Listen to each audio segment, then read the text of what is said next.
How can students earn? Well, earned wages promote financial responsibility. By earning money, we assign a value to money and that there is time and effort invested in the money earned. Scholarships and grants, which are used by students, are vital for the success of college students.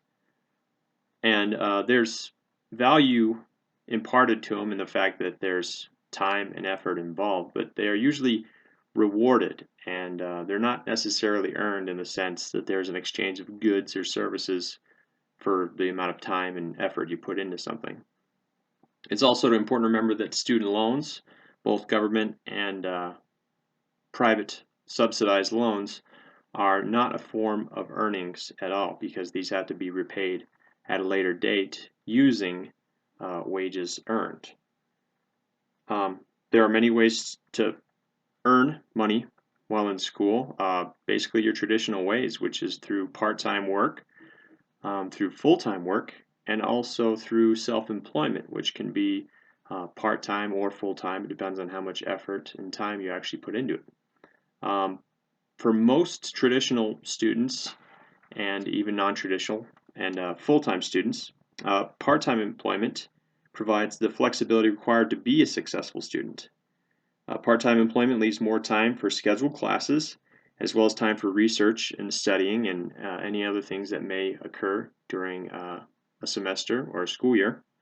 More commonly, the part-time jobs for students are in the retail areas and also in the food service industry, whether it be hosting at a restaurant, serving, being a line cook, or even a bartender.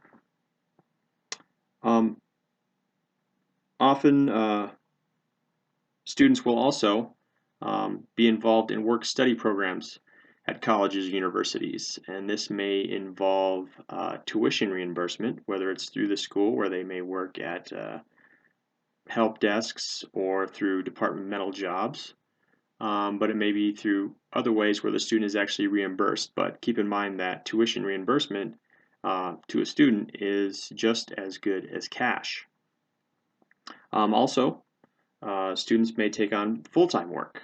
For a lot of us, we do work full-time jobs.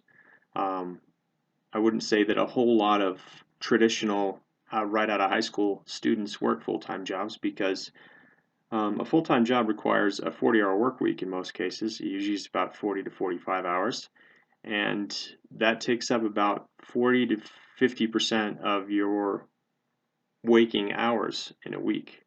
And that doesn't leave a lot of time for schoolwork and the time necessary to devote to the credit hours requirements that you need. Some of the benefits of working full-time, though, is that there's added benefits to it. You have health benefits involved, insurance policies, stuff like that. You may also have tuition reimbursement through certain companies, whether it's through their own work-study program or if it's just an agreement you have with your employer. Also, there are part-time tuition reimbursement programs. Most notably, Starbucks does an agreement with the Arizona State University, and they offer about 49 online degree programs. Fiat Chrysler, the automaker, they offer tuition reimbursement, and as well as UPS, and they offer full ride scholarships and stuff like that, just to be in the company part-time, and that's basically just to draw better qualified candidates and people that are more, goal and oriented driven. Um, Also, there's self-employment options through the use of the internet and marketplaces online today. People can often earn wages through retailers like eBay, where they sell goods or resell goods. Also through like a business like Uber, which uses multimedia and the internet to connect people, basically connect fares to drivers. You can earn, I don't know if it's a livable wage, but it is income. Um, Benefits of self-employment is you really have no schedule. You work as much as you want or as little as you want, but by the same token, you kind of, however much effort you put in, that is your wage. And that's something to take into account, is how much time you can devote to self-employment, and that's about how much you can expect to earn from working for yourself. But then again, there are no benefits working for yourself. You will not receive health benefits. You will not receive life insurance. Also, through self-employment, it's kind of dependent on the economy and the marketplace that you are in as to what you can or can't do for employment. The important things to remember when speaking about earnings is you have to ask yourself how much time you have to put the effort forth to earn wages. Do you want to devote more time to schoolwork? Do you want to devote more time to making a living wage and living a comfortable life? Also, your priorities. I mean, we all have families, you have jobs, responsibilities, you have your social needs, but what priority is your education?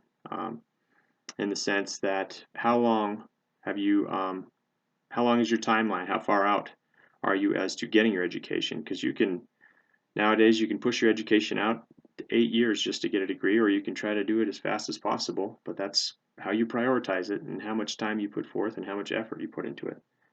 Also, you have to take into account your needs, your support system. Perhaps people are helping you with your school and helping you pay for that. Your financial obligations, if you have car payments, credit cards, a mortgage. And also, we always want to take into account debt. You never want to get into debt while going to school. So you want to avoid debt at all costs, but at the same time, do your best to earn what you can and try to succeed at school.